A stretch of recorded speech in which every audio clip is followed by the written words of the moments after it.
The wind is cooling, the leaves are crunching, the pumpkin is pumpkining. It's fall, baby.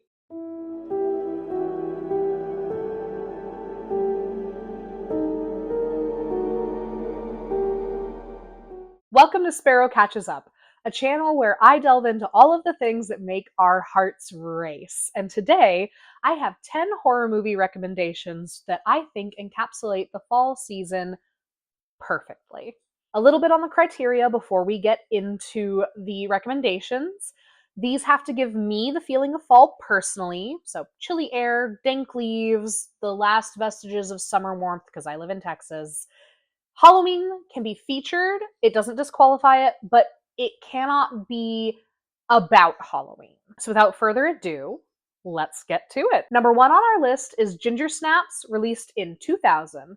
We follow Ginger and Bridget, two sisters going through a coming of age story with a fuzzy twist. It's a werewolf movie, baby. You can practically smell the fallen leaves coming off of this movie. It deals with change and transition and youth. It's a fun creature feature. It has a whole lot of death in it. It is just mwah, fall. Number two on our list, Woman in Black, released in 2012. We follow Arthur Kipps, an employee at a law firm, on his last chance after a whole string of failures and less than stellar work after the loss of his wife during childbirth 4 years ago. He goes to Eelmarsh House to deal with all of the mounds of paperwork there and find the woman's final will. What he doesn't know is that Eelmarsh House comes with a curse. There's an apparition there, and anyone who sees her, one thing surely follows: a child will die. There are so many classic ghost story vibes to this movie. There's cold, overcast, washed out colors. If I opened the Blu-ray for this and put it up to my nose, it would smell like wet leaves and mud. Deals with themes of loss and grief. Absolutely worth your watch. Number three on our list is Scary Stories to Tell in the Dark, released in 2019. When I think of fall, I think of creature features. I don't know what it is about fall that just screams spooky creatures to me. And Scary Stories to Tell in the Dark is full of them. If you have seen the original short story collections and the art that went with them, you know. We follow a group of friends who find a book in a haunted house, and there are all sorts of stories in this book. And the thing about them is that they are coming true. And they have to figure out how to hold on to each other and themselves as their world unravels around them. It has, like I said, a whole bunch of fun creatures in it. It deals with transitions and loyalty both to yourself and your family and your country. It deals with friendship, which I think is a huge thing to go with fall. If I had to give this movie some vibes, it would be Delicate Pages, Dust, and Mothballs. And I really think this one is a perfect sleepover movie too, which is also just mwah, fall. Fourth on our list is The Conjuring, released in 2013, probably surprising no one for me to put on this list. There is a family, rather large, moving into a house. House is haunted. Classic start to a classic ghost story. The thing about this movie that makes it a little bit different is we get to follow the investigation into this haunting and everything that goes around that.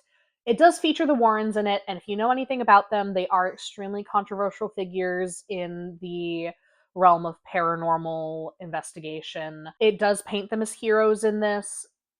I really think we could have gone with stand-ins for them instead, but I digress.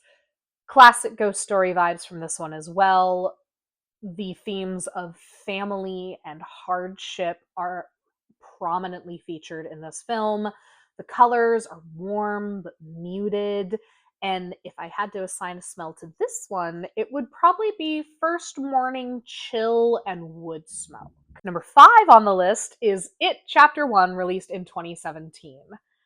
This is an the first part of an adaptation of Stephen King's novel It, which is a chonker of a novel. It's about that big. If you've ever seen it, that book could kill a man. We follow a group of friends known as the Losers Club as they deal with the loss of friends and siblings in this town called Derry, where every 33 years some tragedy happens and people go missing, often children. Our main character, Billy, loses his younger brother, Georgie, and that is the kickoff for this. The kids are looking for where Georgie and the other missing children might have gone and put themselves right in the crosshairs of the thing that's been taking them. It deals with friendship, it deals with loss, it deals with change. It has a muted color palette with very vibrant reds in it, which I think is very quintessentially fall. It gives me the feeling of being with friends after school where the whole world just sort of slows down and it feels like nothing else matters but you and your friends, and you can just exist in all of the mess that is growing up. It also gives this sort of cursed town vibe. Derry very much so feels like it's cursed with Pennywise's presence, and I think that's mwah, very good. Number 6 on our list is Black Phone, released in 2021. Now, I have to admit something a little bit funny. I watched this movie, turned to my husband, and went, it gives me Stephen King vibes. For those not in the know, Black Phone was based off of a short story by Joe Hill, Stephen King's son. In Black Phone, we follow Finney and his little sister Gwen. They are living in a town where 4 children have already gone missing, 4 young boys, and it very quickly becomes 5. And then we lose Finney. And we get to see everything that happens after he is brought into the clutches of the grabber. There is ghosts, there is visions, there is this sense of a tragic youth, of the fleeting friendships we have when we're children. There is a whole lot of loss and transition in this as well. It's a harrowing movie for a parent, but it's very good. Number 7 on our list is Baghead, released in 2023. It ended up on my radar last year on streaming, and it has stuck with me ever since. We follow Iris, a woman who inherits a pub from her estranged father, and the thing in the pub's basement. You see, there's a tenant at the Queen's Head, and that tenant has some rules, and that tenant has some opportunities. Iris quickly discovers that her father was taking payments from people to allow them to see what is in the basement of the Queen's Head, which is a creature of sorts that can let you speak with people who have passed away. As you can guess, things aren't exactly what they seem. Baghead deals heavily with themes of grief and secrets and the things we'll do out of desperation. It has a very bright outer world at the beginning that draws us into the dark inner world of both our characters and of the Queen's Head pub itself. It's this place where 2 worlds meet, which I think works very well for the idea of like this thinning of the veil during fall. And it's just a little bit witchy. Number 8 on this list is Cabin in the Woods, released in 2012. It follows a group of friends as they go vacation at a cabin and quickly unleash supernatural mayhem.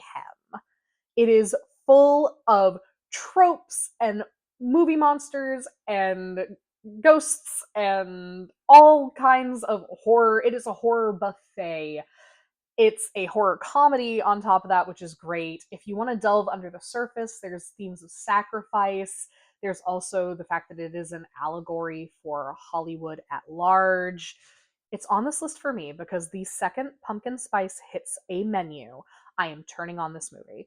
I watch it very frequently during the fall season. It's just this cozy, funny horror. And I think that that just seals the deal for putting it on this list. Number 9 is Late Night with the Devil, released in 2024. If you haven't seen this, go watch it right now. In it, we are following a documentary about night owls with Jack Delroy, and its final episode, which was a Halloween special that went off the rails in a very mysterious way, and we're watching a documentary about how that happened and all the things that happened on that day and some of the behind the scenes stuff that the audience watching that final episode didn't get to see. It deals with secrets and sacrifice. It has the vibes of a monthly spooky special, like throwing on Ghost Hunters or something during the fall. And my husband and I were talking about it. It gives us both the same feeling of when you would stay up late on a school night with the TV on, watching something you maybe really shouldn't be watching, but you're going to do it anyway. And it's, as much as I would say that Scary Stories to Tell in the Dark is a sleepover movie, this is the perfect sleepover movie. Watch it with friends, please. Finally, rounding it out, number 10 is Hell House LLC, released in 2015. A found footage documentary where we are following a haunted house troupe putting up a haunted house attraction at the Aberdeen Hotel. A tragedy happens on opening night of their haunt, and we are looking into everything that led up to that and theories about what could have caused that horrible tragedy to happen. It deals with secrets. It deals with the familiarity we have with each other and our environment. It's a haunted house in a haunted house. It's a haunted hotel, technically. It's got muted tones. Everything feels very gray in this movie. And to me, the way I've described it is it feels like the end of a party where a lot of people have gone home, you're hanging out with your friends, and you're all sharing like creepy local stories like, hey, remember that house that burned down on the corner? Yeah, after it was rebuilt, I remember like hearing that if you walk by it at night, you could smell smoke at the time that the fire happened. Or the person who's living there now, they say that they hear crackling at night from where the fire started, or things like that. Just like shared local rumors and ghost stories. And that's that. 10 horror movies that I think perfectly encapsulate the feel of fall for me. Do you have any that you think encapsulate fall for you? Are there any on here that you agree with that you also throw on every fall? Please drop a comment. I would love to discuss with it. And if you want to hear a little bit more about why I think that these are fall movies and not Halloween movies, I'll get into that in just a second. But I just want to say to anyone who does want to dip out now, if you like this video, please subscribe, stick around. I talk about horror literature and horror movies and internet horror and just all the things that make us look over our shoulder at night. And I'd love to have you. Creep it real. And to anyone who's sticking around, the distinction that I make here is that I feel like a fall movie has more of classic supernatural elements, like classic Universal movie monsters or ghost stories. Gothic horror is very fall to me as opposed to Halloween. Halloween's a little more specific to me.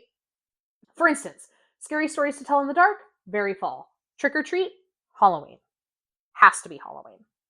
A lot of the colors play into it for me. They need to be sort of muted, darker colors. And while Halloween will also have a darker palette, there's this sort of like stonewash, overcast look that fall movies have for me that give this sort of soft, familiar coldness. And then the feelings of the environments in there, where it's this transitory rundown sort of thing. And also a lot of the themes of like family and loss and grief. Fall for me has always been a really hard season. I've lost a lot of family in this season.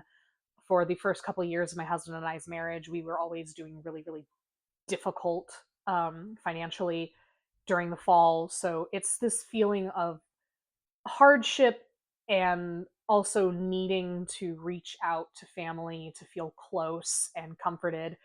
When everything's falling apart outside, you still have something warm inside to go to. And that's just sort of the distinction I make. Well, thank you for sticking around to hear me rambling. Love you guys. Bye.